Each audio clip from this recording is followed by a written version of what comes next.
morning, good evening, depending on where you are. Welcome to the book club. And today, again, we have, I think, a very, very thought-provoking, stimulating book to discuss. And we have Shanti Menon to present it to us and to lead the discussion. Shanti is from Delhi originally.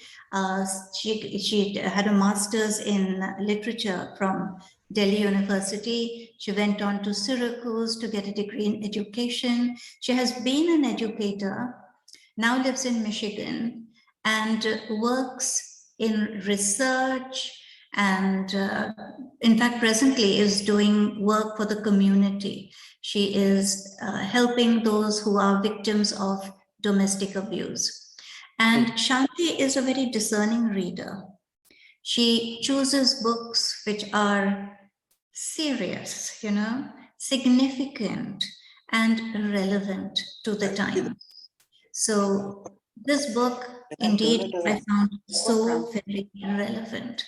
Now, it's about immigrants, it's about immigration, it's about how immigrants are seen. I'm sorry, Mohini, just You've muted yourself. Mohini, just unmute yourself. Yeah, okay. I don't know how much got missed, but it's a book about immigrants, about immigration, about how immigrants are seen by the host country and how the host country views these immigrants, possibly differently in each case, each community that goes there, but possibly with some degree of hostility. We have, of course, to discuss all that. So Ayad Akhtar is a writer who is someone to watch out for. I mean, he's already won a Pulitzer for his play, and I strongly feel he could win a Pulitzer for this book also. A very wonderfully written, very stimulating book, which gives you so many aspects to think about. And Shanti is here today to guide us through a reading of the book, and she will be there to answer our questions and to delve deeper later. So Shanti, over to you. Thank you, Mohini. So I have a PowerPoint. Let me bring that up. Yes. And I think the rest of us could all mute ourselves. I think, okay, I'm the only one who has to mute myself. Everyone else is already mute. Yeah. So the book that I am talking about today is Homeland Elegies by Ayad Akhtar. It's been on my bookshelf for a while. I've been wanting to read it, so this was a good opportunity to do that. Heard a lot of good things about it. It was published in 2020 and was named one of the top 10 books by quite a few magazines and journals. And he won the American Book Award and the Carnegie Mellon for excellence in fiction. This is his first foray into fiction. He is actually well known as a playwright. He won the Pulitzer for a play called Disgraced, which was also a subject of a lot of controversy. And I will touch upon that, as we get into this book, because he makes a mention of it.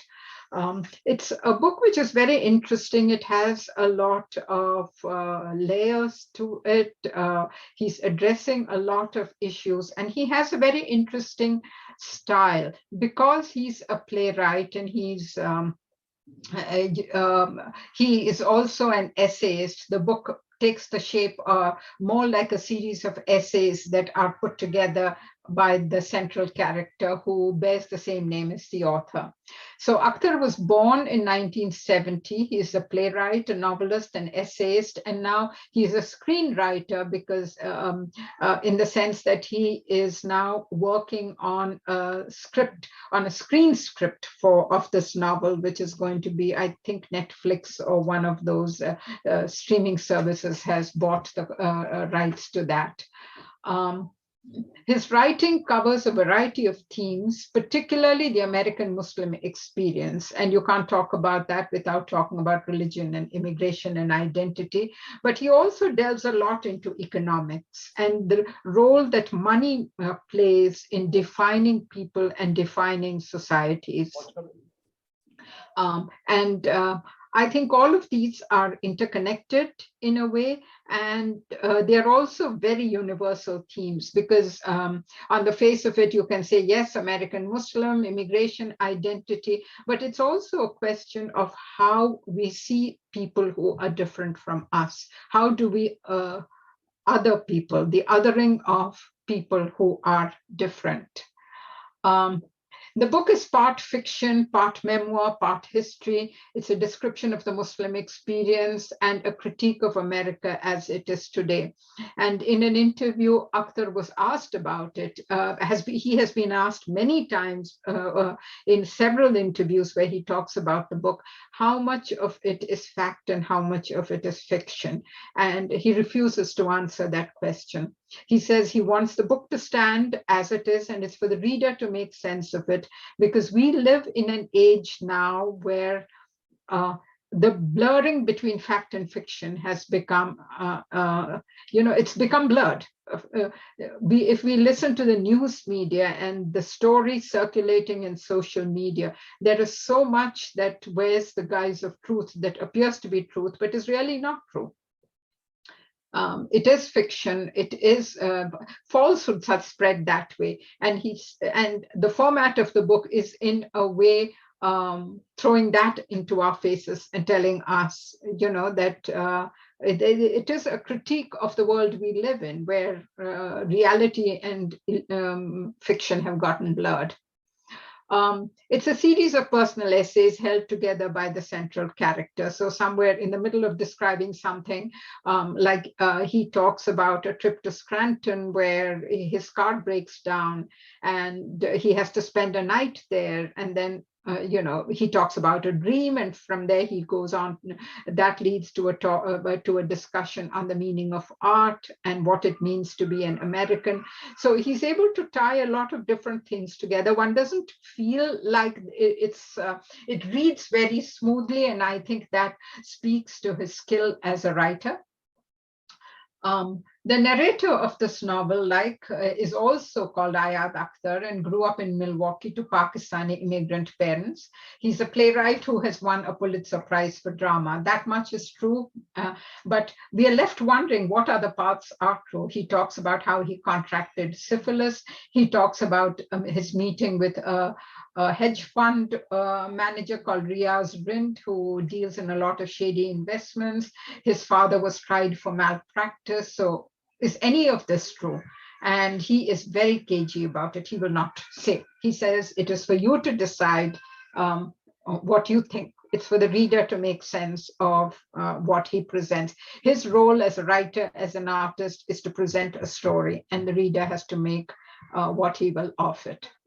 The book is divided into 3 parts, each containing its own set of chapters, and they're bookended by 2 chapters, very short chapters that are drawn. The titles are drawn from music: Overture to America and Free Speech, a Coda.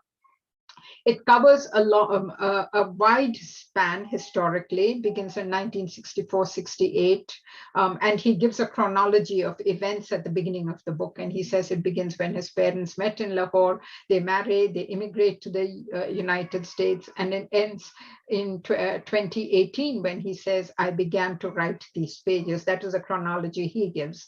And in between that time frame, he talks about partition. He talks about immigration. He talks about 9/11.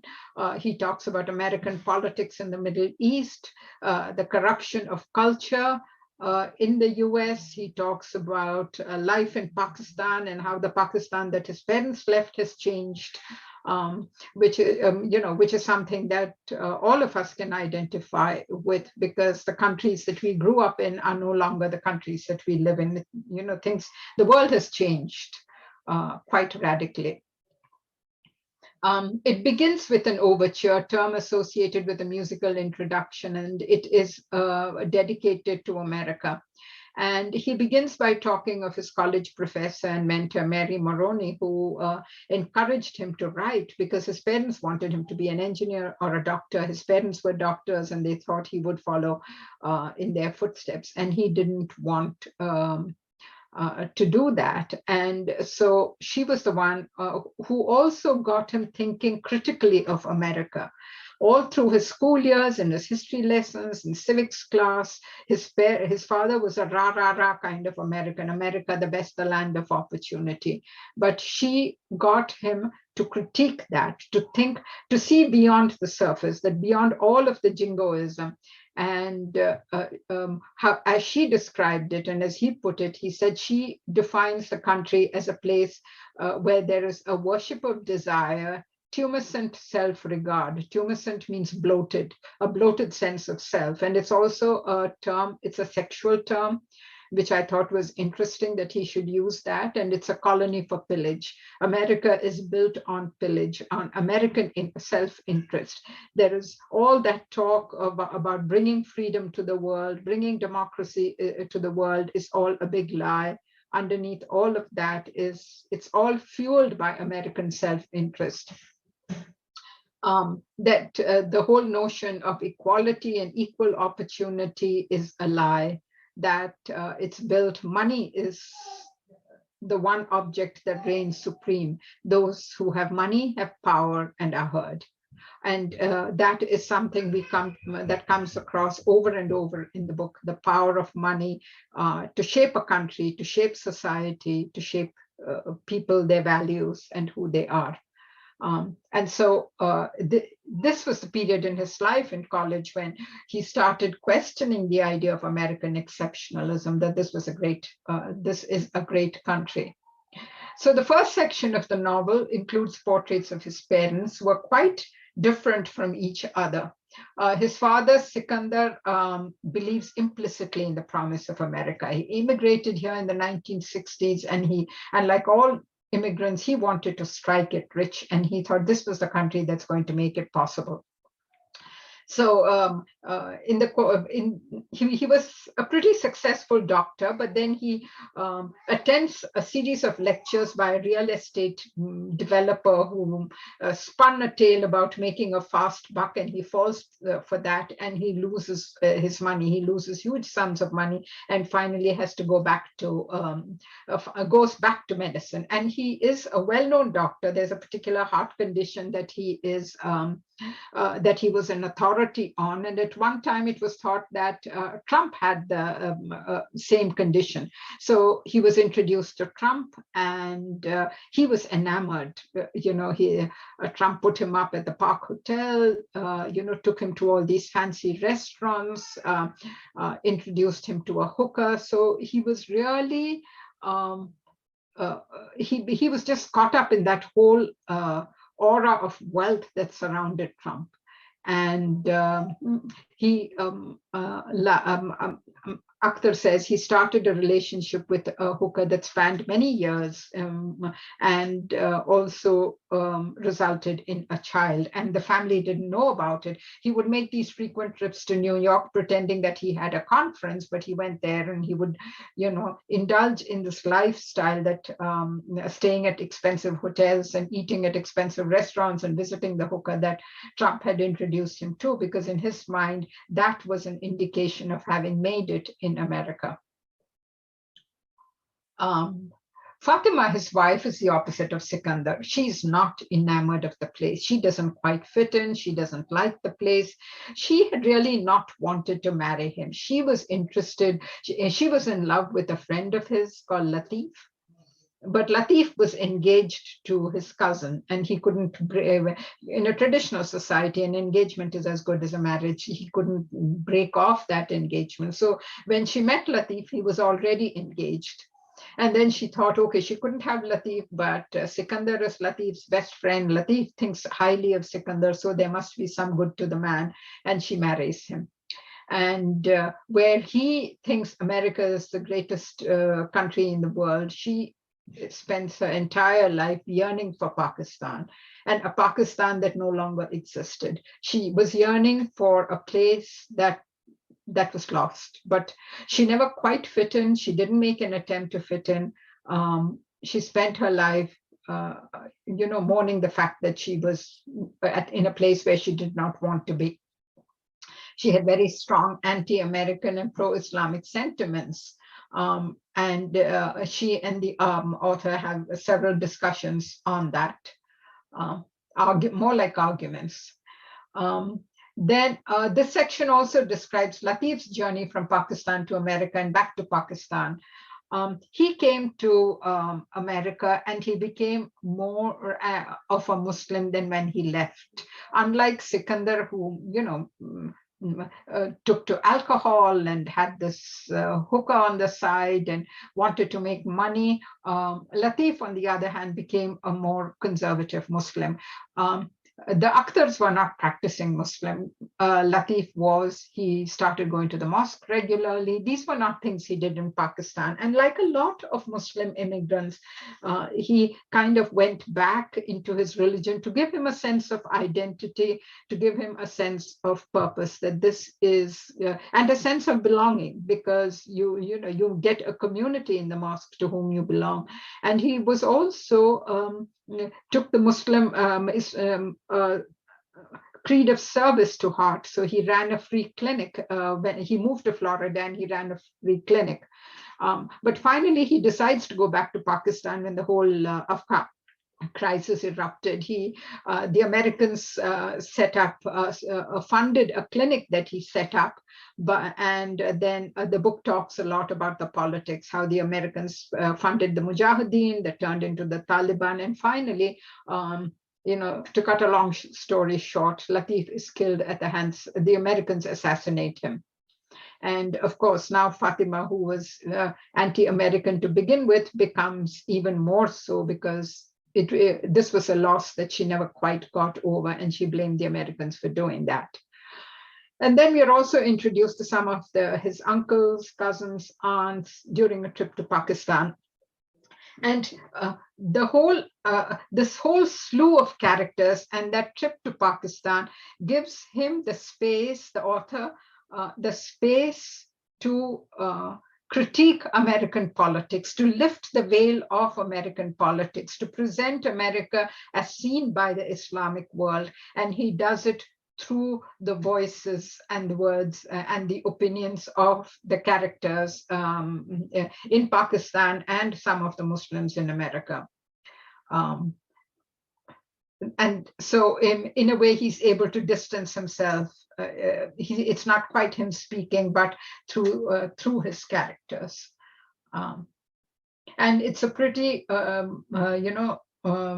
it's a sharp criticism of America. He says the Muslim, he blames both sides. He says the Muslims, America is responsible for creating the whole terrorist network because of its policies in the Middle East and in the Muslim countries.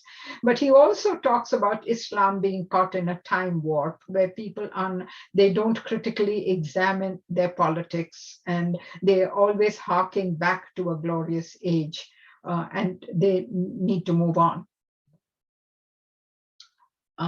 And these encounters in Pakistan and this tension between the American view of the Muslim and how the Muslims the Islamic world sees America has also shaped his own sense of identity. And at one point he talks about how when he looks in the mirror, he sees one person, but when he thinks of himself as totally different. He's not a brown-skinned person. He thinks of himself as an American.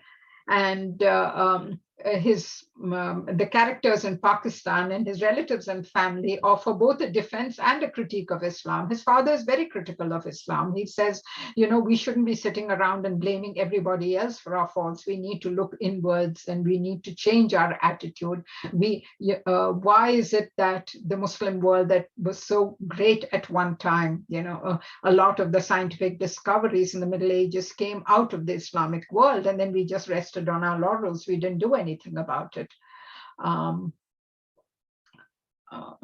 And what I was struck by was that in his criticism of Islam, Akhtar did not invite the same kind of ire of the Muslim world that Salman Rushdie did, because he does at one point talk about the Prophet and his marriage to Aisha.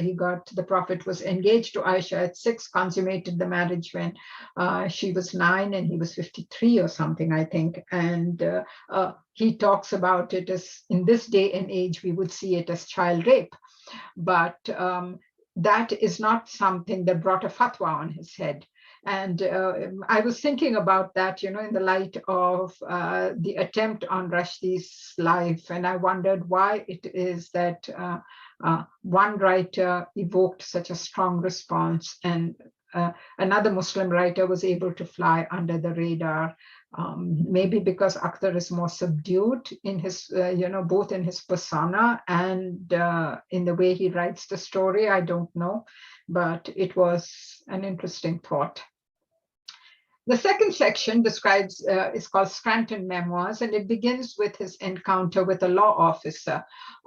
He has a problem. I think his car is smoking, and the officer pulls him over, looks at his driver's license, and then, tells him, opens the car and says, you have a problem. You need to take this to a garage to get it checked. You can't drive all the way to the city in this. And while they're waiting for a tow truck, they get talking. And the policeman trooper is trying to find something about his background. He recognizes the name as a Muslim name. And he asks him, where are you originally from? Where are your family from? And for whatever reason, Akhtar, anyone stopped, if you're a minority and you're stopped by the police, I suppose you get nervous, and he is nervous. So instead of saying Pakistan, which he thought would evoke a negative response, he says India. And the policeman says, his name is Muslim. And he said, yes, my parents are Muslim, but, they were born in India and we're Indians. And he says, my name is Egyptian because my father, when he first came here, had shared an apartment or had a friend who was Egyptian, and he liked the name. So that's the name he gave me, but we are not Egyptian. I've never. And then once he said that, he realized that Egypt was not one of the desirable countries. So he very quickly adds that we've never been to Egypt. I don't know anything about Egypt other than my name. And then the trooper asks him where he was born. And though he was born in Staten Island, he says he was born in Wisconsin. It's a lie for no reason whatsoever, but the idea of being confronted, of being a minority confronted by a white state trooper in a small town, he just comes up with a slew of lies, and each lie builds on the other. And of course, these are all verifiable. The trooper goes and checks and realizes that he wasn't born in Wisconsin. He was born in Staten Island, and asks him. And then he has to add to that lie. He says, oh, there's a mix-up with my birth certificate. And the trooper says, why haven't you bothered to get it corrected? He said, I've never gotten around to it. And it goes on. And it's something that I think reminded me of the experiences of African Americans, which I think are very similar to what happens to Muslims now. African Americans, when they get stopped by the police, are very, very conscious of the fact that they have to be careful. My daughter has a friend here who's African American and a judge, and he still gets pulled up by the police for no reason at all. Especially, he lives in Detroit, but when he comes to the white suburbs, he is very careful. He prefers not to do it if he can. And Akhtar was asked about this in an interview, and he said, he was asked whether it was true. He wouldn't say that, but he said the difference that a lot of people need to understand is that if he had been Black, he would have been in danger. He has been stopped by the police, but he's never felt himself at risk. That in that sense, being Muslim is not as dangerous as being Black, because if you're Black, the police automatically assume that you are a criminal, that, there's something shady going on. With Muslims, there's a possibility that you are a terrorist, but there's also a possibility that you're not. So it wasn't as threatening, but it was still frightening. So then the car is towed to a garage owned by the uncle of the trooper, and a $900 gasket replacement turns into the replacement of a catalytic converter, which cost $2,500. Now they called him, and every time a garage here does a repair on your car, they have to call and let you know, give you an estimate of how much it will cost, and you have to tell them whether you want it done or not. In Akhtar's case, they told him it would cost $900, and he had that money, and he said, sure, go ahead. But when he went, the man says, no, I had to replace the converter, and this is going to cost you $2,500. He said, I didn't ask for it. They said, okay, the receptionist was supposed to call you, but she forgot to do it. So, but anyway, it's done. So now you owe us $2,500. He said, I don't want to pay it. Can you put the old converter back? And they said, no, we've tossed it out. He said, can you fetch it from wherever you've tossed it out? He said, no, we've sent it out to a place where they break down metal. So that's long gone, and you're not getting the car till you pay. And he doesn't have the money for it. So he has to call his credit card company, ask them to increase the credit on the limit on his card so that he can pay, which is what he does. And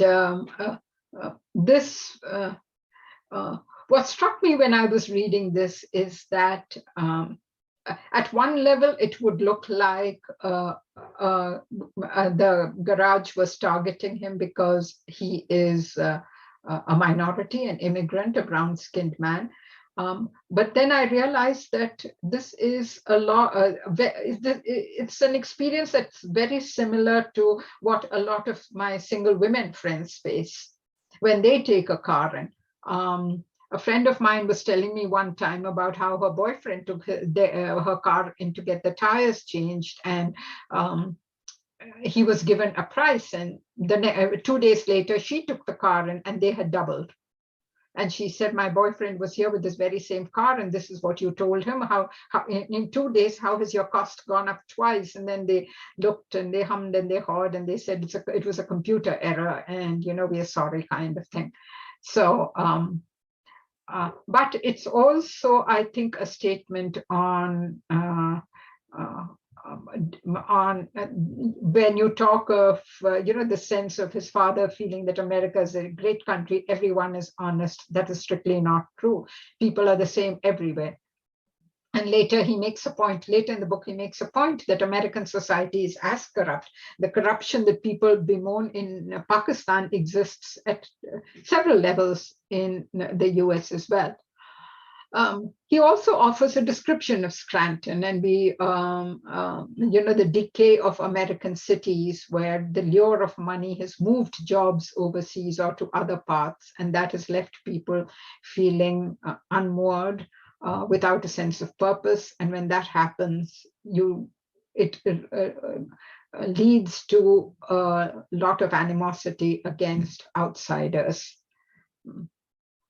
And like I mentioned earlier, in between the Scranton, while he's talking about his visit to the garage, and he's talking about his driving through this, wasteland that is Scranton, the industrial wasteland, he also talks about how he got to be a writer and the influence of his professor. And then he swings to talking about an uncle who divorced his wife and married a white woman, and the influence of Christianity in America, and how religion is one of the divides, that if you really and truly want to belong in America, you have to be Christian. And how people negotiate that, the different ways in which people negotiate those religious differences. The second half of Scranton memoir deals with his relationship with Riaz Rind. I think it's pronounced Rind, it's R-I-N-D, a wealthy Muslim American investor and financer. And Akhtar is admitted to Riaz's circle of wealthy and distinguished friends. And for Riaz, this was a successful playwright. He had won the Pulitzer. So he was Akhtar was a piece that Riaz could take around and boast and show his friends. Riaz is completely sold on the idea that the only thing that counts is wealth. And if you have wealth and you control money, then you can control politics, you can control culture, you can shape politics, you can shape culture. He gives the example of the Jews, and he says we need to learn a lesson from them. They have money, and now they control the politicians, they control the art institutions, they're in every facet of American life. To me, reading that was interesting because we have a social service agency here, a Jewish social service agency that does a lot of work in the community, not just for Jews, but for everyone else. And that is the organization that a lot of minorities here try to model themselves on. I met someone from an organization called Access that was founded by a group of people from the Middle East. And one of the things they told us was that we are trying to learn our lessons from the Jews and how they have set about organizing. We formed, the South Asians here formed a political action group, a political organization, and we had as the chair of the Democratic Party, and this was a Democratic Party group, came and said, South Asians need to step up. You have the money, but you need to get into electoral politics and take power and learn your lessons from the Jews. So they are seen as a model, or held up as a model that other newer immigrants, newer people need to emulate to rise and make their way and be a part of mainstream America. Riaz has a luxurious and sexually promiscuous lifestyle, and he introduces Akhtar to it, and Akhtar is really caught up in that. I mean, he is completely enamored of the wealth, and very much like his father and Trump. Till at one point he pauses and realizes that the whole thing is a sham.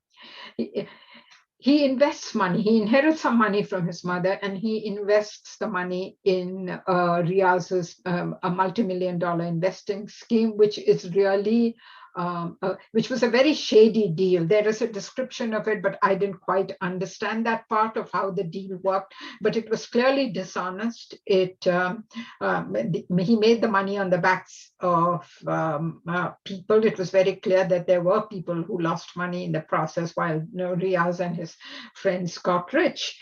And Akhtar, the author, the novelist, was asked, how does Akhtar, the narrator of this novel, who's adopting this moral high stance of criticizing this worship of money in America, how does he see the incongruity or the contradiction in what he does, where he makes money by exploiting those who are less fortunate? And Akhtar, the novelist, said that is for the reader to figure out. It is for the reader to make out. Do you dislike the character because he did that? Or do you feel that he is a human, and therefore, money speaks to him just like it speaks to everyone else? The last part of the novel is called Pax Americana. It describes the narrator's relationship with Asha, a Pakistani American woman. He contracts syphilis, talks about the racial discrimination he experienced after 9/11. Sikandar, his father, is tried for malpractice. He tried to help a woman who had a medical problem, and the woman asked him, what would you do if I was your daughter? And he gave her a piece of advice, and it leads to her death. And he is tried and he loses his money, he loses his practice, and returns to Pakistan to escape his creditors. And before he leaves, he introduces Akhtar to his mistress and the half sister, but Akhtar rejects his father's gestures. Even though they're reconciled at the end, he makes peace with his father. He understands where his father's coming from, even though he does not accept what the father does. The book ends, like I said, its book ended with a musical metaphor. Akhtar is now a successful playwright, and he visits Professor Moroni. And he is to give a lecture at the college where she is teaching. And there's a lot of protest on campus when he comes. The Muslim students don't like him because they think he's anti-Islamic. They feel he's bigoted, that he should not have a space in which to express his views. The mainstream white community picks up on his critique of America and says that he's a traitor. They accuse him of celebrating the bombing of the towers. And so he is kind of caught in the middle, accepted by neither group. And at the end of the novel, we hear in this conversation that he cannot visit his father in Pakistan because he cannot get a visa. He has been declared persona non grata because he visited Israel and the Pakistani government doesn't like what he writes. And so what he writes about Islam, they've completely ignored his critique of American politics and American policies. They've only focused on what he writes about Islam, and they don't like it. And they've said he can't come in. And Professor Moroni asks him if he feels bad about it. Is he sad, that he will never be able to go back to Pakistan? And he ends by saying, this is home. This is his homeland. The title, Homeland Elegies, is based on two notions: homeland, USA for some of the characters, Pakistan for the others. The notion of fatherland and the jingoism that exists in both countries, and in all countries, the whole idea of my nation, my country, right or wrong. And Elegies is a nostalgia for a lost homeland, one that no longer exists.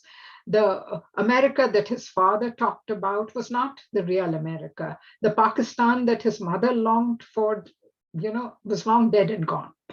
And so that is why he's juxtaposed those two words, homeland and elegies, that for all of us, homeland is not just a physical place, it's also a state of mind, and a state of mind that is something that is created, and sometimes has very little bearing on reality. So in a nutshell, that is the book. And I left with a couple, I'm going to put up a couple of intriguing statements that I found interesting, that I thought we could talk about. I called it afterthoughts. In the first one, in his Pulitzer Prize-winning play called Disgraced, there's a Pakistani American lawyer who admits feeling a blush of pride at 9/11. And the line created a lot of controversy. And in this book also, Homeland Elegies, he spends a few pages talking about how people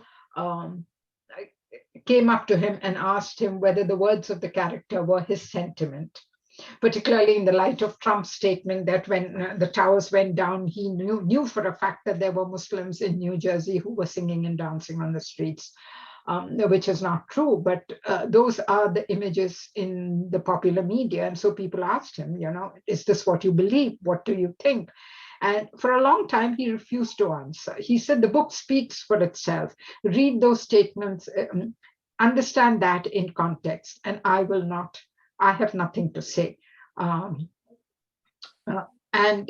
the question that came to my mind was, can a writer's words be separated from him? Can they stand alone?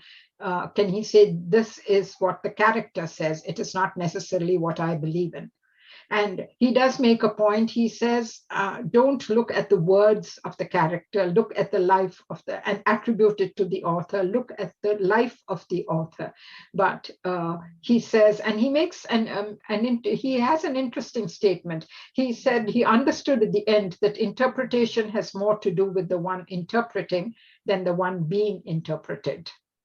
So no matter what answer he gives, the people who are listening to him take away their own notion and their own idea of who he is and what he believes in.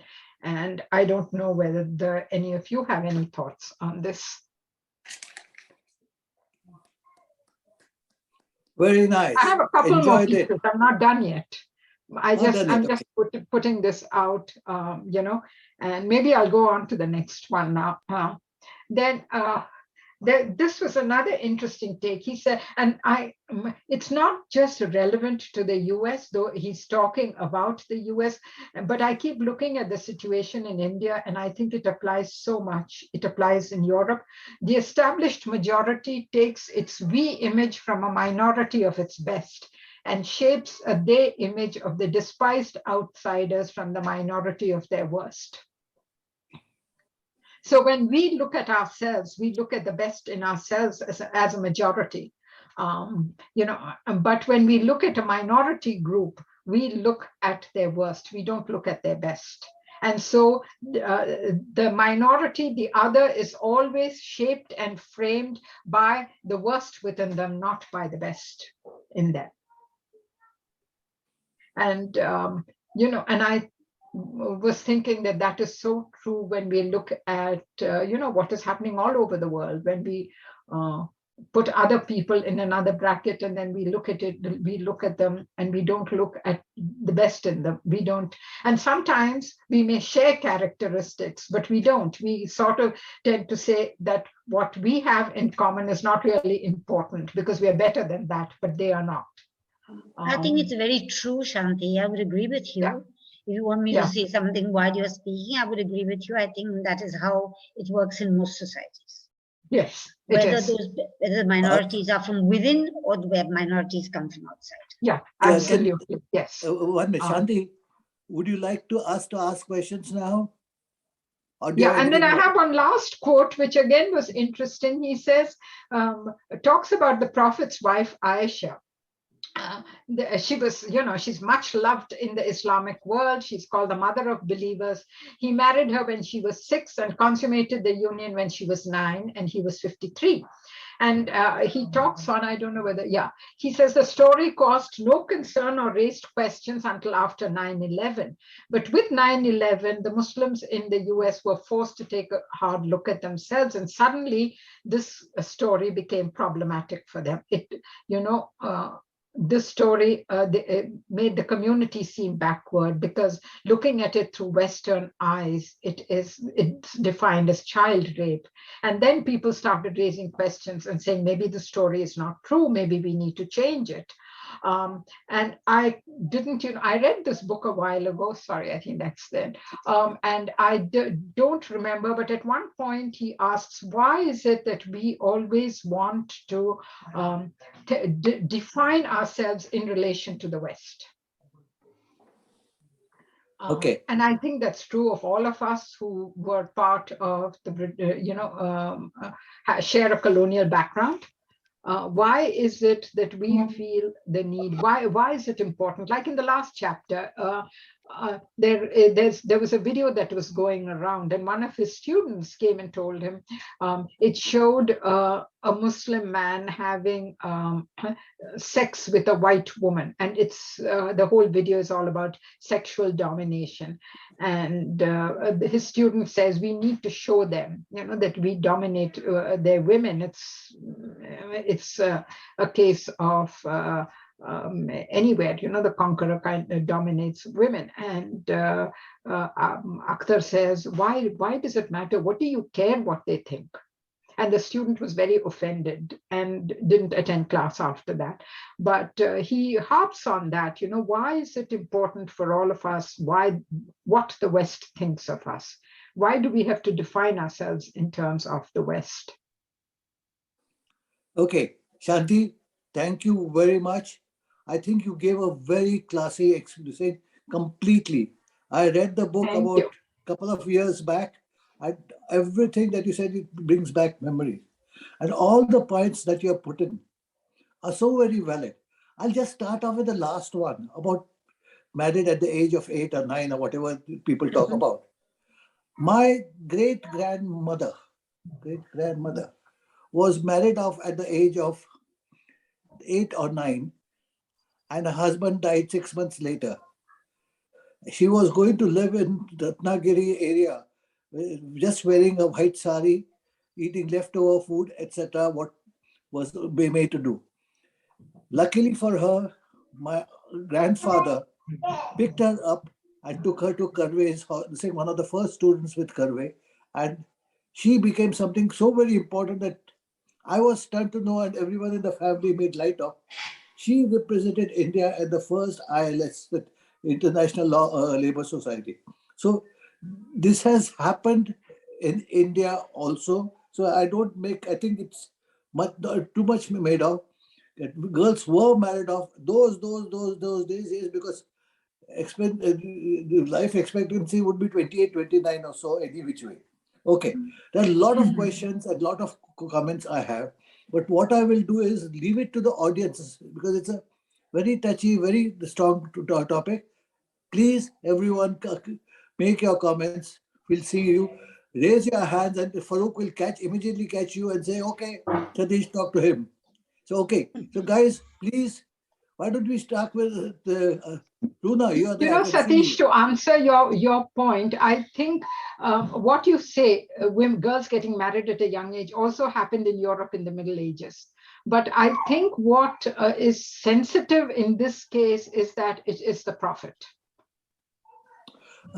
Not only that, but don't you think that this thing of consummating the marriage at 9, because I mean, in India we know that there were child marriages, but the girl did not go to her husband's house. No, they did. No, they no. did. No, They did. there have been cases, I mean, where they were consummated very early around the world. So it's not an isolated incident. I think you're right. It's because it's the prophet. That's it. You just want something, call a man a dog Yes, and hang him. That's how it is. You expect the prophet, people like that, to be exemplary. Okay. And when they fail to be exemplary, then they are promptly What is exemplary by No. our standards? By his standards in those ages, it was quite common. It's probably regular. Yes. Yeah, it was regular. Exactly. But I think agree you with her. also, I've seen this. when you I've heard about it in my family. when the That's religion why- is different from yours, these are the things you pick on to Pick say on. that they Absolutely. are backward. Absolutely. And the after 9/11, as Akhtar says, what we thought of as not something to think about much became a topic of debate, and this makes us seem so backward. Maybe we should question the whole fact and question the fact, and maybe it didn't happen. So again, it comes back to why are we getting so defensive when vis-a-vis the West. So I think Yeah. let us leave it at that. That's nothing Yeah. very much to do. Yes. And another one instant that I gave, there are a lot of people from were based here in the States who were there or may come on later on. I have seen that a whole host of my classmates went abroad, etc. And initially they were to talk about, oh, we were wonderful, we have done this, that, and the other. And they were boasting about it to one of our get together. And the person who's leading the conversation here, Mohini, cut them down so very finely that after that, no one was talking about it. So this question of a sense of pride is looked upon by the money, the car, etc., but not one's position in life, which I feel has been looked differently. So this is what I talk it. I'm sorry if some people get upset, but this is how I see it happening. Okay, anyone else for comments and questions? I think Yes, can we? Okay, I think Latika is just about to I was say looking for something. Latika. So please go ahead. Everyone, Well, I please hadn't really put on up your my videos. hand. One Now minute, you 1 minute, use Latika. it, Latika, everyone put on your videos, please, so we can see you. But my video is on. You're on, not you, Yes. everyone else. Mandakini, Poonam. No, Yes, thank you. I wanted to just say that the way Shanti explained the book, you get the feeling that the writer has brought out points which are extremely relevant to all of us moving out of our countries and living elsewhere. All of us. I really don't know how many generations it might take, 2 or 3 or what, to get over certain paradoxes within yourself, or certain controversial questions about what is my homeland. I'm happy in the United States, it's a materially well-off country, but my homeland is there. How long this kind of quarrel within yourself happens, I don't know, but I have to give you a little example of what I learned when I went to a place called Guadeloupe. And Guadeloupe is one of the islands in the Caribbean, and Guadeloupe was celebrating its 150th anniversary of the abolition of slavery. Before the abolition of slavery, a lot of Indians were taken by the French from India to work as labor in Guadeloupe. And they were taken in very difficult circumstances in boats, and many of them died on the way. It was a long journey across the Atlantic, and they arrived in Guadeloupe. And then that was 1850, around then. And they settled down there. They had no choice. They worked there on the plantations. And when slavery was abolished, the blacks who worked on the plantations ran to the cities of Guadeloupe, 2 or 3 important cities. The Indians remained on the plantation. Now, over a century and a half after that I went there, these people had lost their connect with India in a sense, because they didn't know what was happening in India. They had been too poor to go to India to pay a visit. Their language was frozen in time. Their cultural habits were frozen in time. But when the time came, 150th anniversary or whatever it was, they said, India, India, India, India. They had never been to India. No one had been born in India. They had nothing to do with India. Absolutely. But how they evoked India. They just wanted to go there. They'd never been there before. I asked them, what is your connect? And they said, none. And I said, you still want to? We want to go. This is a land of our forefathers. So I'm just wondering how memory works, or how you make it work and make it play in your life to give yourself a so-called meaning of your existence in another country, in another culture, or do you really start another culture like people in Mauritius have, Indians in Mauritius have? They're completely Indian while living in Mauritius. So these are very difficult fields to furrow, really. That's what I feel. I think, talking of the US, the Italian Americans feel connected to Italy, the Poles feel connected to Poland. So the only people I think who don't feel connected to their country of origin are the Jews, because of the persecution they suffered, but they feel connected to Israel, many of them. Well, the movement to go to Israel started in America. Yeah. That was in the late 1890s. But now some of them are such well-known names in America for whatever they have done. Yeah. And you were mentioning certain fields, and one of them is media also.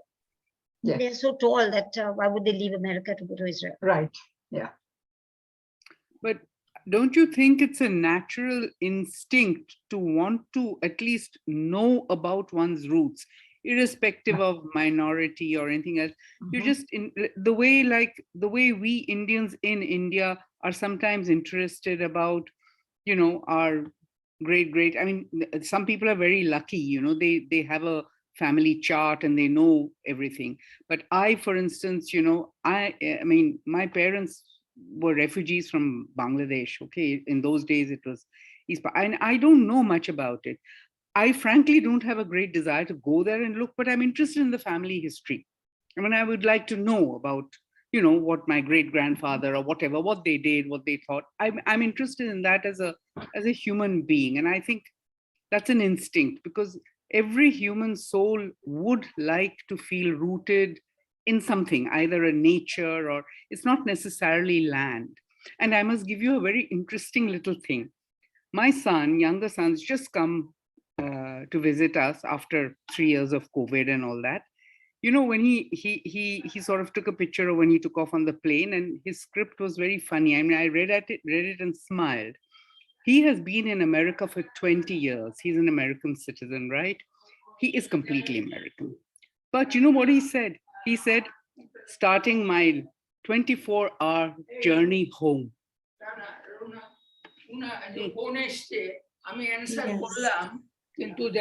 This is on. You know, I Runa, have to I go. think you define home then as where your parents are. Exactly. So it's the heart. Home is also where the heart is. That's the thing. I think I have to say bye now. Okay, right? Very nice presentation, Shanti. Thank you. And there's also a tendency, I think, also very natural, to tend to idealize Yeah, the absolutely. past, you know. And you would have heard about your country from your parents, even if you haven't been there, and they would have brought those the yearning, you know, to return and spoken of it glowingly.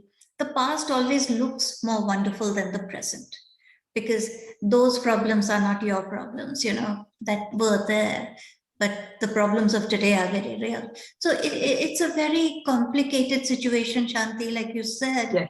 And it's something that we're all familiar with. Yeah. I don't know if there's any answer.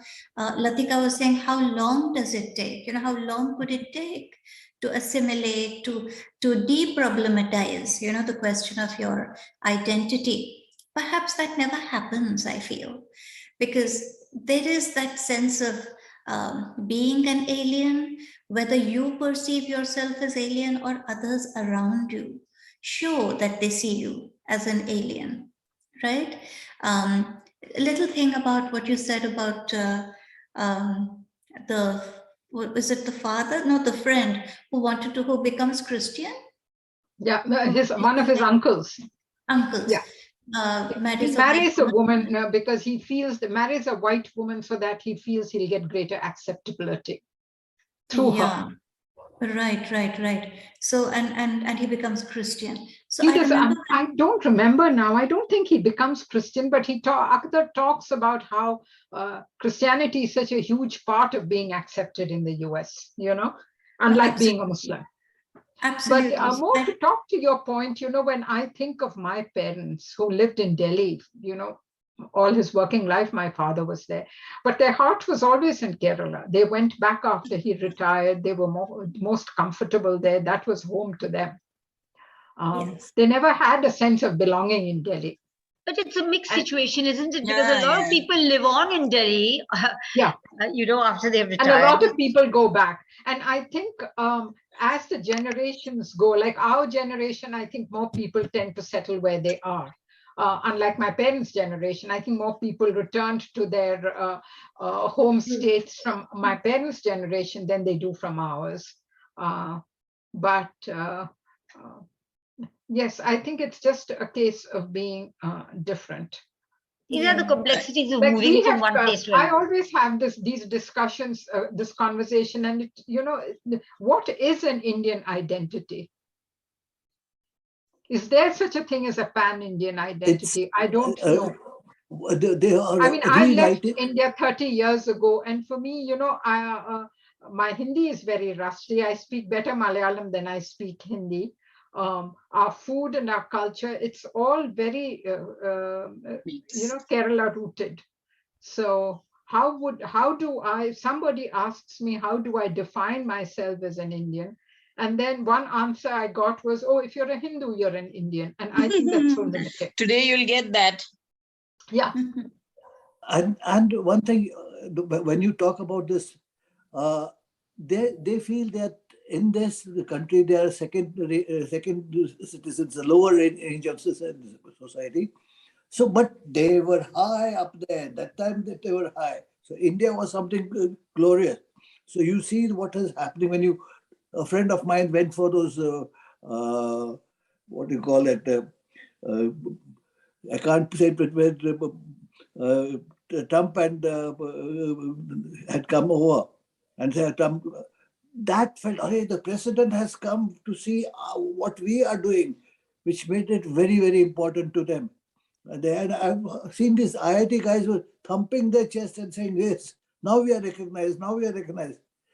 they don't know how much bullshit that they are talking about. Anyway, so Okay, I think I'd I like just- Mukul to say something. Yes, Yeah, Mukul. I both in England and in London and in New York, having stayed there for 4 years each as part of the embassy, my observation was on being invited to our Indian communities there for functions, that Mhm. our communities there, say a Gujarati community, would tend to have a Dashera or a Navratri in the most elaborate way. While as the same thing in India is done short, quick, but there they feel, this whole thing of tying them to the roots is the thing is to just have it. I mean, I've never seen anything so elaborate. Then somewhere Yeah. else, I don't know, in Suriname or somewhere, I've heard, I don't know. If there is a death in a Hindu home, there is a white flag on top of the house. So somebody was asked, why is that? So they said, oh, 200 years ago when we came, if there was a death, this is how we showed it. So, I mean, we've never heard of this also here. So we've moved on, but we all know that they have sort of remained Yes, they're stuck intact. in a time bomb. Yeah, and Yeah. as Latika said, something is we are all mixed. I found one example very interesting. Third generation Gujaratis there, 2 sisters, all these girls within 30 years of age had married Britishers. So I asked the younger one, because I knew the family well, knew the girls well. Well, you don't have anybody in mind to get married? She said, no, my parents are going to select someone. So I was a bit taken aback. I mean, this girl born, brought up in London, and I didn't say anything. So I said, what criteria would your parents use? So she says, we are from Chagaon in Saurashtra. I don't even have any idea of what Chagaon, which Chagaon she means. And so my parents will select somebody here from Chagaon. 6, Really? those permitted 6 villages. Chag. So I mean, that the third generation would also subscribe to this. Was a bit of a, We all live these contradictions of wanting to Yeah. go abroad at all times, Yeah. whether it's for better pay, better job, whatever it is, or just the idea of being abroad or idea of being in the West. And when you go there, you cling on to something. That's those two pulls I know. are. Yeah. And a small observation my husband and I made. The first generation that comes, they're very busy working and making money. But the generation after that, who has it a bit easy in spite of their education, then turn to Hinduism or Islam or Sikhism, kind of with a vengeance, because their parents haven't had enough time for it. I mean, this was our observation. Yeah. No, I've written down the exact same thing. That our observation, how the second generation is different from the first generation, and the second generation says, aha, I think we'll get better,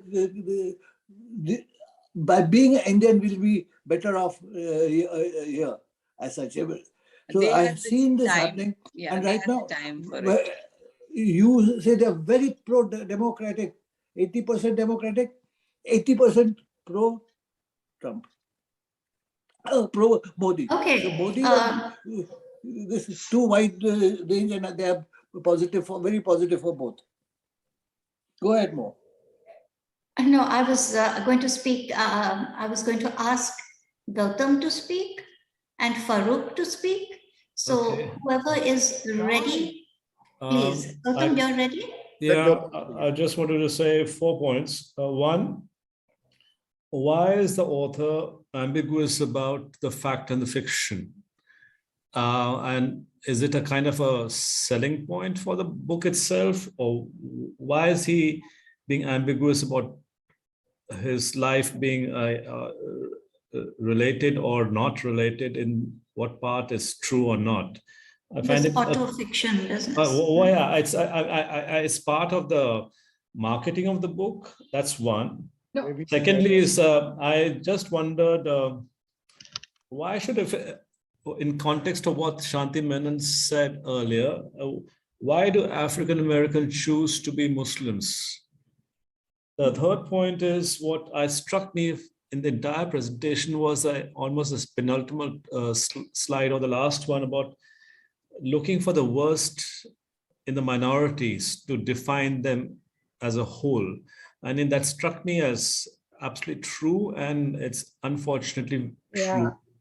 And the last point was that the roots, looking for roots, and Caribbean island and stuff like that. And why do Indians, even in the second generation, are going back or looking for roots? Or why are they more nationalistic? Why are they more patriotic than us living in our own country, or they want to profess that and be militant about it? I think it's something to do with the fact, perhaps, that even as second generation Americans or any second generation Caribbeans, or I don't know, in the case of Caribbeans, it was like 10th generation or whatever, perhaps the sense is that whatever the second or the third generation, somehow they realize internally that they're not the first citizen in America. They're always a second class citizen or a minority, even howsoever American they are.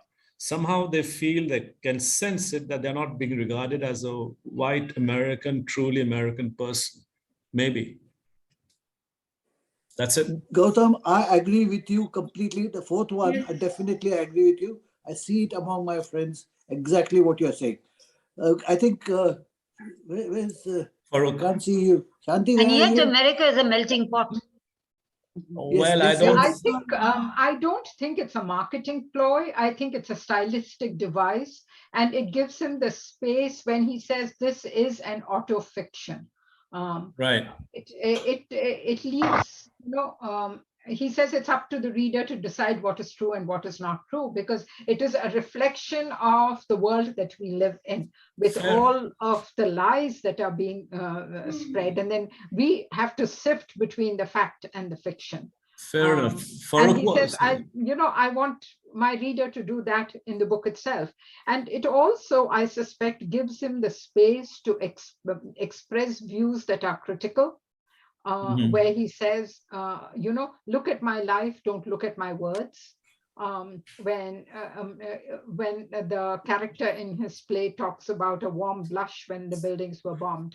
But my question is, can a writer get away saying that? Is the ordinary person who reads the book able to differentiate between what a character says and say, this is not the writer's view at all? I don't know. Obviously, he has not been able to get out of that. And So in that case, point that people attribute whatever they want to attribute to him, even though he says nothing. So even his silence is taken as being complicit. That when he doesn't refute that, it means that he agrees with what he has written. only the last And point. his point is that I'm not saying that, it's my character who's saying that. The last point is that, is it fact or fiction that he can't get a Pakistani visa? Is it I don't know. His father never went to Pakistan. His father died just as he was finishing the book. Okay. So that the fact that his father went to Pakistan is fiction. Farooq was going to say something. Yeah, can I just ask one thing? Now, Gautam's one question was, why do African Americans turn to Islam? And this is something I've been wondering about too. I don't know. Even I wonder about that. Maybe to differentiate themselves from the mainstream, that they have had, that they have been slaves, enslaved. And so you want to repudiate that religion as well and turn to, because Islam talks of equality in a huge way. And I think that is what probably they find attractive. I don't know. Okay. Thank Yeah, you. shall I, one minute, Moini, I add to what she has to say. 1 minute. Farooq. What Shanti has to say. It is the same thing which the Dalits did. They wanted some different kind of a religion than what was served to them all these years. So They found it, Buddhism came through because Islam was going out. Islam was going out of India. They looked at Buddhism and picked up one religion to keep on. Okay, Mo, who next one is, I think Farooq. Yes, now Farooq, yes. I just wanted to mention about a book that I had read a few years back. It is still there on my bookshelf. About 200 years ago, when the sailors from India, the Kutch, the people from the south, the Tamilians and the Bengalis and all used to go by boat with the sailing boats to America, and they used to land in New York, and they just disappear into the American continent. And these were all men, 18, 19, 20, 21 years old, and they were like Indians. They were wheat colored. Maybe South Indians were more darkish, and they used to not get wives, and they got married to African women. And in Yes. New Orleans, you have a huge community of Indians who migrated 150 years ago, married to African women who were definitely brought as slaves some years back. And there's a whole community of that. And the Yes. whole identity of Indians, imagine a South Indian, dark Tamilian married to an African. These type of families became very common in New Orleans. There's a whole book about it that I have. Yeah, there's a whole Bangladeshi African American community in New York. It happened with the Sikhs in California. They married Mexicans because they were not allowed to bring, women were not allowed to immigrate. It's only the men who went. Yeah. And so they, in California, there's a whole Punjabi farming community, and they married Mexican women. And second point which I wanted to make was regarding Mauritius, which Latika said. I had been to Mauritius and I found that these are all people who speak Bhojpuri language, you know, and they call India as Desh. They say, "Humko Desh jana hai." You know, when they say they have to come to India, "Hum Diwali mein Desh ja rahe hain," they say, you know. And if you see the practices that they do in the temples and all, because they didn't have the Brahmins to sort of give them the standard operating practices for practicing the religion, they have made their own thing. And, you know, all these things that you see, actually, you find so different. How these temples are, the prayers take place differently, and Yeah, they do. something different. I, as a Muslim, found.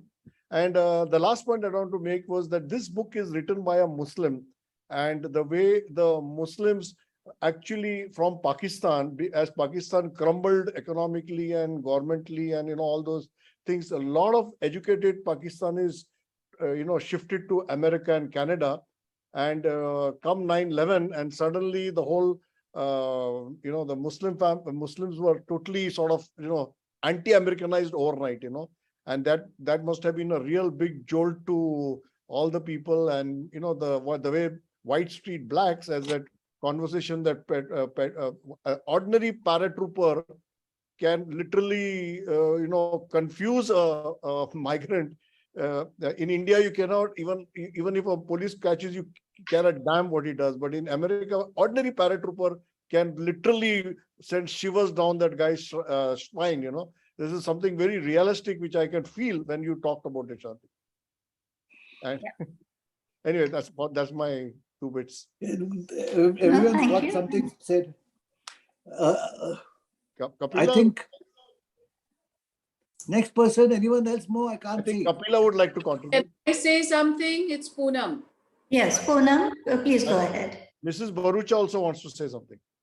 Okay. That's I wanted to reference what Gautam said about being a first class or a second class citizen. I lived in the States for a little over 23 years. And then I came back. I've been here in India now for 14 years. And what I found is no matter, I mean, the whole American dream, that whole edifice is built on money, power, etc. You can have all the money and power, but you will always be a second class citizen. It doesn't matter by virtue of what you look like and where you're from. So to me, I felt very comfortable, but let me tell you, after having come back to India, so, you know, with the title of the book, I didn't read the book. I just joined the meeting late. I wanted to hear what it was all about. Homeland to me is the land of my birth. So here I can merge into a crowd. No one looks at me as being exotic or asks me, oh, how do you speak such good English? I'm like, yeah, I speak better English than you do, actually.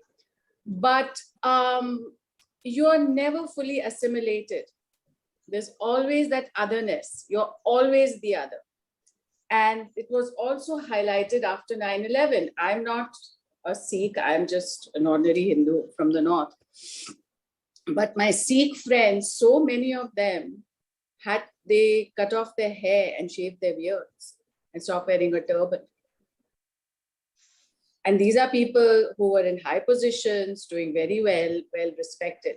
So what is the concept of homeland?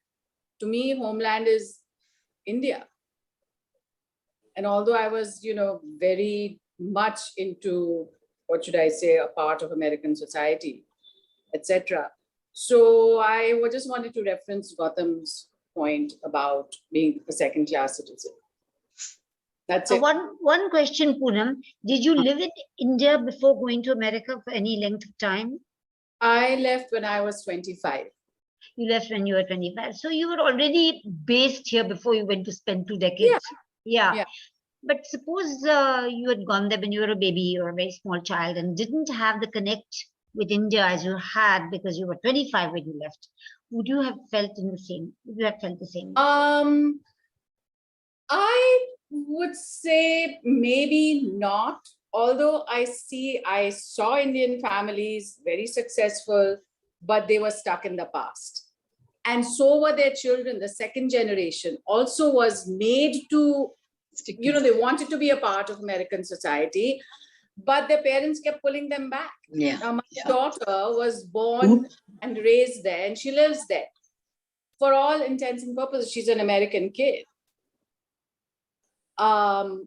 So I know she doesn't have the same pull towards India as, not that I really had it. I came for, some whatever reason.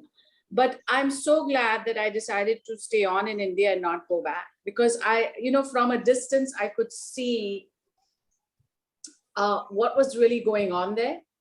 When I was in it, maybe I didn't see it as much, but from a distance I could. And you are never, you can have all American friends, all white friends, whatever, but you are always the other. You're never a part of them. Yes. Homeland is the land, where I'm comfortable. Not that I was uncomfortable there, but here I'm not exotic, I'm not different. I'm just another person. So to me, this is homeland. Yeah, sense of belonging, yes. But there have been immigrants to America from lots of countries. Every country in the world probably. And the European immigrants, I would say, have assimilated, have been able to assimilate. They were from Europe initially. A very blunt fact is the color. Color, yeah. If you're the same color, you can blend. If you're a different color, you can't blend. More, that is not completely true. Yeah, I agree with when them. the Irish started And going the down there, Italians. Italians were going down there, they were all looked down upon. And the stories that you the Jews were looked down upon. But they could assimilate. All right. They assimilated over a period of time. We can't ever. Yeah. Okay. What happens with people from the Middle East? All of them very fair, the same color as Westerners. What happens? Whether you're a Lebanese or a... One of the differences for the Muslims is that the Irish and the Italians were not seen as threats, while the Muslims are. Post 9/11. Now, I have 2 questions which are sort of more literature oriented. So, can I ask? Yes, Mrs. Bharucha, please. Yeah, yes. I just actually the whole discussion has gone on. And in fact, the last point which I was going to bring about was the color, which all brought out. So I think most of it, but the complexity of being accepted or assimilating is so broad that it's very difficult to think. And I think most of us have discussed. The only point which was raised was it called fiction and truth because of marketing? I feel that probably it could be because of not to antagonize either the Muslim or the Americans, like what happened with Rushdie. He has done this just to sort of escape that part of it. So probably he wanted to not call it as a faction. He continued to call it as fiction and left it to the reader to decide whether it is. So did Rushdie. Rushdie's book is also, Satanic Verses is also fiction. But there it was one of the, and perhaps he thought he has seen that and realized that probably it would again have the same effect. So he have thought that let me not call it as let me leave it as a fiction. and leave it to the reader. That's how he has been answering at all interviews. So perhaps That's what he's been saying. yeah, yes. but I agree with this color thing very much. And I feel that it is the color, because in everything else, you feel that the color seems to be coming up as one which doesn't allow you to assimilate, even if you're intellectually or any other way, culturally, you try to assimilate. There is a thing which is visible, which is absolutely visible. And yet they want to be tanned, right? Yes. Well, Yes, that has been already. Base More- color has to be white. Yes, There Mukul. are a whole lot Yeah, of I think we are closing now. So just on a humorous note, Latika and I, who've lived all over the world, chose not to settle in Delhi where we were, and both of us chose to come back to our Marathi And Delhi is speaking our roots. birthplace, actually. Yeah, birthplace, but we chose to come back to Pune. And my reason for coming back was I can, quarrel better in Marathi with the bhajiwala, with the fruitwala, with the whatever. So there I'm very good. So that's why, no, just joking. Okay. But, Thank you. Shall I just Shanti, add one more wanted to thing? ask you. I just wanted to add one more thing. There, around my age, we have a whole class group of friends around. I mean, our own class, which was there together in the college. And there was a big discussion as to whether a parent should go and settle with the children in America, or whether we should continue to stay here. The reasons I think all of you do understand, because we are all facing different kinds of problems here also. At the same time, they are facing problems if we are here. So it's a mixed problem. And that is where, again, there was a thing whether we should go there or not. And there is a divided opinion on this. I think that's an individual decision. That's, yeah, but Yes, that's One that's last, the issue altogether. very simplistic kind of observation and a simplistic comment is that the first generation which travels abroad to the West and goes and stays there, I have to say to the West because they don't go anywhere else unless it's Australia, is try and get their foothold there, try and get a good job there, try and settle down there. The second generation looks at problems of identity. I think the first Yes. generation doesn't look at it so much. Agree. And that is why, Latika, my point that it turns back to its own religion and all to, stay connected, which the first generation doesn't have time for. They're busy Yeah, doesn't. with So the it's economics of a the question of roti kapda makan. Yeah, Well, and also trying to assimilate to be accepted into quite the right. local society. But But you look at any of the Indian economic- cultural groups here, it comprises entirely of new immigrant groups, not second generation. Second generation does not participate once they leave home. In what, Shanti? The second generation You look doesn't. at all the Indian cultural groups here.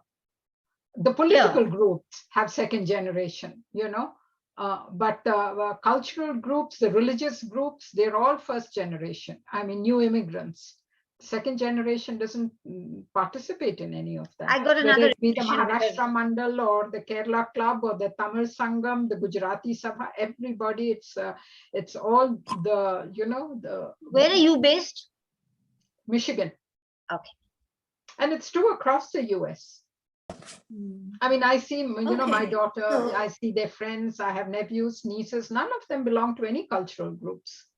And on the contrary, our WhatsApp group, we're all our cousins and so on. Second generation is all into Yes, every that's festival. family, that's Yeah, different. Family is very different. long drawn festivals also.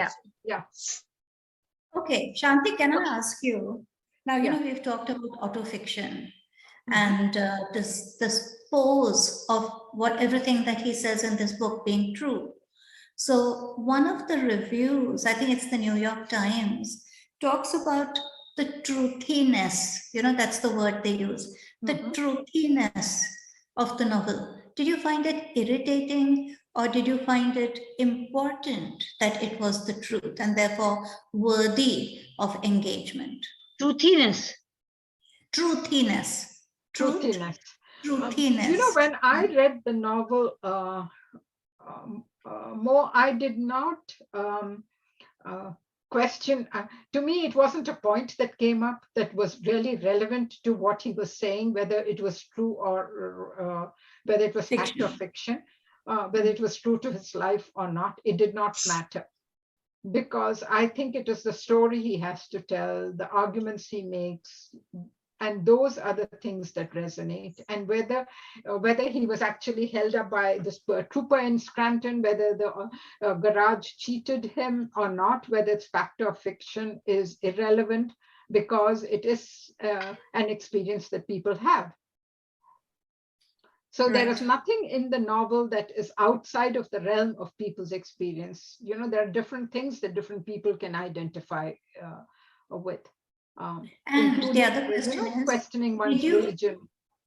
yes, all did of you that. ever feel while reading the novel that it was not an organic, integrated work of fiction, but it was a series of essays put together? Yes, at Because times that I is did. And it is excellent. very tempting to skip parts, you know, where he rambles on and talks about his craft as a writer.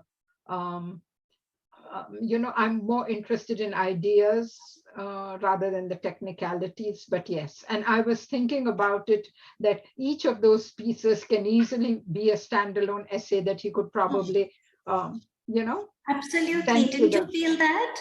yeah. Yes. It is like one essay deals with one issue, you know, and then Yeah, on but the they're all connected in a way. They're Of all course they are. connected. Of They're course. connected by the idea of religion, by the idea of money, the notion of success. There are connections, but you can take each of those pieces, and I think that has a beauty of its own. Okay.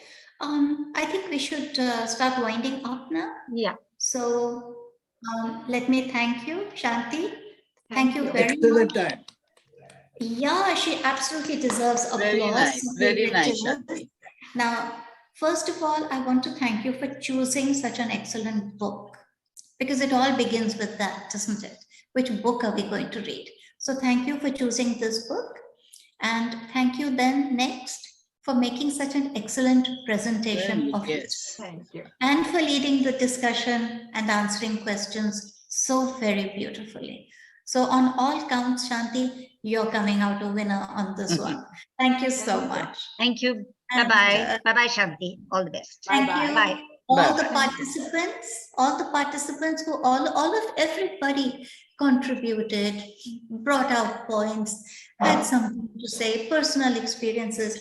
Thank you very much, all of you, for being Now we here. go to see the India-Australia cricket We're match. It waiting, I'm started waiting already. for the match. Okay, to okay. see the match. Next time, next Sunday, we have Latika Padgaonkar presenting 1984, a novel that we have all read and felt very strongly about. So come, see you next Sunday. Last word. Mohini, do you have Thank this you. book, please? Do you have this book? Oh, you're not Pardon? here. Do you have this book? The Which one that one? was reviewed 1984? just now? No, the one that was reviewed just No, I don't. I took it from the library, Pune Club Library. Okay. No, we have this book more. No, we don't. We have his other book, American Dervish. We don't have this one. Okay. Yes, Farooq. So on 8th of October, we are having Hassan Abdullah, who did a presentation on Ghalib a few months back. He's giving a presentation on a very, very good subject on the Gyanpedia platform on how violence in the world has actually resulted in global warming. Oh, Very good. very interesting. True, Doing the very true. presentation, and Satish, and we must gather all the intellectuals in our group to be there, because he has sent me the PPT and it is so heavy and it is so difficult to understand that only Sandhi, Mustafa, probably you and some of the people have been following this environment crisis and global warming, and he's going to go really deep technical into it, and I think we will have a very entertaining session on 8th. And on the 5th, Farooq, please send it the PPT, not I'll PPT, do that. I'll do that. Have a look at it. not And the PPT. Please send the Invite, yeah. flyer. I'll be doing that Because tomorrow. what I will do, I will send it to the people in the saying the who's that person? No, I keep on forgetting. Climate Reality Group. The climate reality group also, I will send it to them. That's a very, because he has done a real, and he's writing a book on it. So before he presents the book, he's giving us the PPT presentation. So Great. somebody giving That's a worth it. That's presentation. very much worth it. We'll have it But Farooq Bhai Hassan always does heavy work only. Never Heavy, unka heavy light work kuch होता है. kaam aata hai. Please, could you send me your book, Farooq Bhai? You had just mentioned one book on immigrants. I will do that. Please, thank you. Yeah, I'll just finish my announcement. Of Ah. 15th of October, we are having Satish Khote's friend, Robert D'Souza, making a presentation on 3 national this in parks. What do you call these parks in India? He's a Yes. photographer. And National parks. Yeah, national parks. He's visited India in February or March, and he has photographed all of that. And he's going to give a presentation on 3 parks of India. He's giving it a very, very romantic name. I forget the name now. So all the things will come. And so 8th and 15th, we have the 2 programs. When is he presenting? 15th. Okay. We will not be. We'll be and landing don't on the forget- 17th. Yes, we'll be traveling. Doesn't matter, Anyway, but- 2nd of October, don't forget Latika Patgaonkar presenting 1984. Not to date be is that? missed. Latika is which date? 2nd of 2nd October, 1984. Hello, goodbye, everybody. Okay, Goodbye. bye. Bye, everyone. See you. Bye, See you Mona. next Sunday.